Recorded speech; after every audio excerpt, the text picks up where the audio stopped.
Hello everybody, today I'm going to be teaching you how to replace a tub spout, other known as diverter. Alright, so this is the old tub spout or diverter. Let's go ahead and remove it. Locate the screw that's underneath and rotate it counterclockwise to loosen.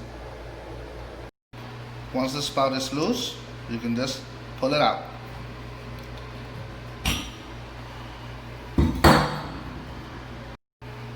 Once out, insert your brand new replacement one, stick it in, go under, and tighten that screw there. Once tightened, make sure that it's on correctly, and that's it. You just replace the diverter tub spout.